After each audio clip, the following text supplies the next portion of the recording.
श्री स्वामी समर्थ। जय जय स्वामी समर्थ। स्वामींचं नाव घेऊन मी ह्या व्हिडिओला सुरुवात करते।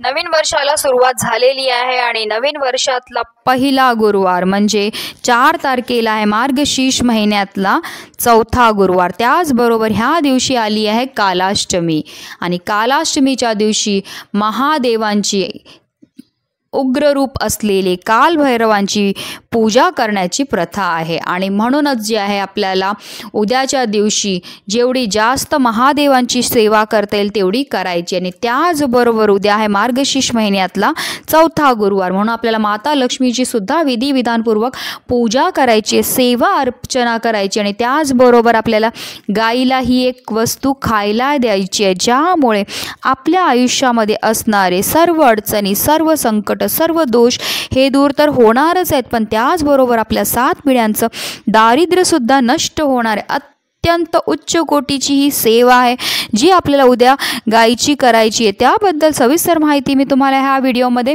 देणार आहे, तर व्हिडिओ पूर्ण पहा आणि जर माझ्या चॅनलवर नवीन असतील तर चॅनलला सबस्क्राईब करा आणि शेजारी बेल आयकॉन सुद्धा प्रेस करा जेणेकरून तुम्हाला माझ्या नवनवीन व्हिडिओचं नोटिफिकेशन हे मिळत राहील। हिंदू धर्मामध्ये गाय, गंगा आणि गायत्रीला अनन्यसाधारण असं महत्त्व आहे आणि गायीमध्ये 33 कोटी देवी देवतांचा वास असतो आणि म्हणूनच प्रत्येक पूजेमध्ये गाय आणि गायीपासून मिळणाऱ्या प्रत्येक वस्तूचं खूपच महत्त्व आहे। जसं की गायीचं शेण, गायीचं गोमूत्र, गायीपासून मिळणार आपल्याला दूध, ह्या सगळ्या वस्तू ज्या आहेत पूजेमध्ये आवर्जून वापरल्या जातात।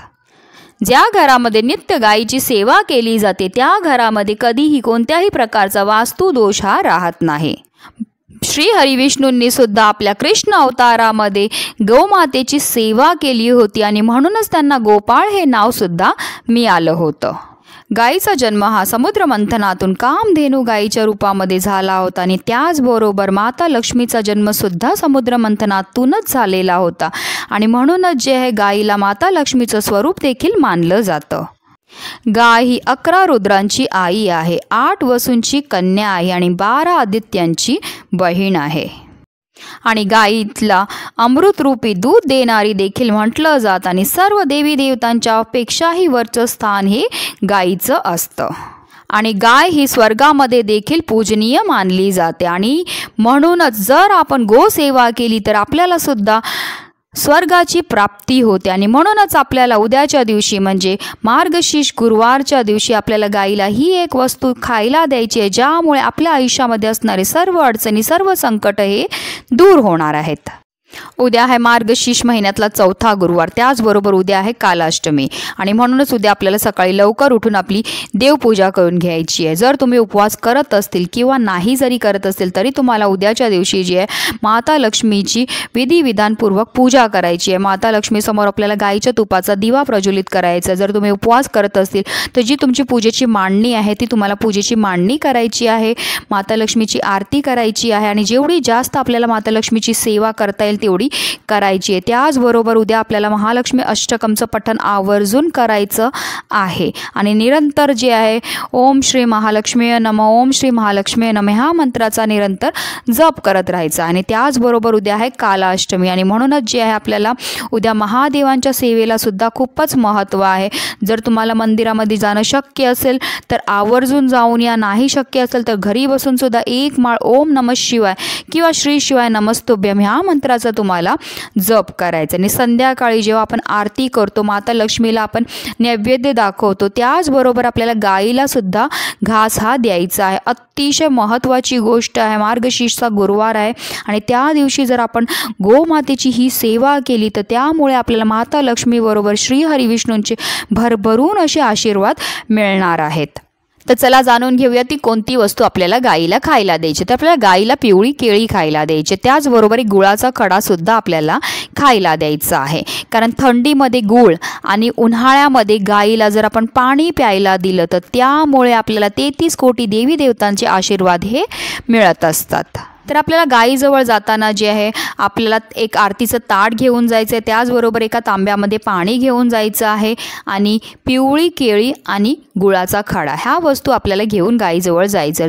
जर तुमच्या घरामध्ये गाय असेल तर तुम्ही घरच्या घरी ही पूजा करू शकतात किंवा तुम्ही एखाद्या गोशालेमध्ये जाऊ शकतात किंवा गोठ्यामध्ये जाऊ शकतात किंवा वाटेमध्ये कुठेही तुम्हाला गाई सहज दिसणारच आहे, तर तिच्यापाशी जाऊन सुद्धा आपण गाईची ही सेवा करू शकतो. आपल्याला गाईजवळ गेल्यावर सगळ्यात पहिला गाईच्या दोन्ही पायावर जे आहे आपल्याला पाणी टाकून घ्यायचं आणि त्यानंतर आपल्याला गाईचं औक्षण करायचं आहे. गाईला हळद कुंकू व्हायचं आहे, अक्षदा वाहून घ्यायच्यात, फूल घेऊन गेले असतील तर फूल अर्पण करा आणि त्यानंतर जे आहे आपल्याला गाईच्या भोवती 11 प्रदक्षिणा ह्या मारायच्यात आणि 11 प्रदक्षिणा मारताना आपल्याला ओम नमो भगवते वासुदेवाय नमः, ओम नमो भगवते वासुदेवाय नमः ह्या मंत्राचा निरंतर जप करायचा आहे. आणि त्यानंतर आपल्याला गाईला जे ही पिवळी केळी आणि गुळाचा खडा हा खायला द्यायचा आहे. गाईला स्पर्श करायचा आहे, तिला नमस्कार करायचा आहे आणि तिच्या पायाखालची जी आपल्याला थोडीशी माती उचलून घ्यायची आहे आणि त्या मातीने आपल्या माथ्यावर आपल्याला टिळक लावायचं आणि त्याचबरोबर थोडी माती आपल्या घरी घेऊन यायची आणि आपल्या घरातल्या प्रत्येक सदस्याच्या कपाळावर सुद्धा आपल्याला त्या मातीने टिका हा लावायचा आहे. आणि जर गाय स्पर्श करून देत असेल तर स्पर्श करून आपल्या मनातली इच्छा बोलायची आहे की आपण कोणताही त्रास असेल, अडचणी असतील, संकट असतील, जी पण आपल्या मनामध्ये इच्छा असेल ती आपल्याला गोमातेला सांगायची आहे. कारण अत्यंत उच्च कोटीची ही सेवा आहे जी आपण उद्याच्या दिवशी करायची आणि ही सेवा केल्यामुळे आपल्याला श्री हरी विष्णूंबरोबर माता लक्ष्मी आणि 33 कोटी देवी देवतांचे आशीर्वाद हे मिळणार आहेत. उपाय खूप छोटा आहे पण त्याचा प्रभाव एवढा मोठा आहे की आपल्या जीवनामध्ये असणारे जेवढे पण संकट आहे, जेवढे पण अडचणी, जेवढे पण दोष आहेत ते दूर होऊन आपल्याला माता लक्ष्मी आणि श्री हरी विष्णूंचे भरभरून आशीर्वाद हे मिळणार आहेत आणि त्यामुळे आपल्या जीवनामध्ये असणारे सर्व संकट, सर्व दोष, दारिद्र्य हे दूर होणार आहेत. आणि म्हणूनच प्रत्येकाने उद्याच्या दिवशी गोसेवा ही करायची आहे. जर तुम्ही उपवास करत असतील किंवा नाही करत असतील तरी तुम्हाला संध्याकाळी गाईला ही एक वस्तू खायला आवर्जून द्यायची आणि व्हिडिओ जास्तीत जास्त लोकांपर्यंत शेअर करा जेणेकरून सगळ्यांना ह्याचा लाभ मिळेल. श्री स्वामी समर्थ. जय जय स्वामी समर्थ.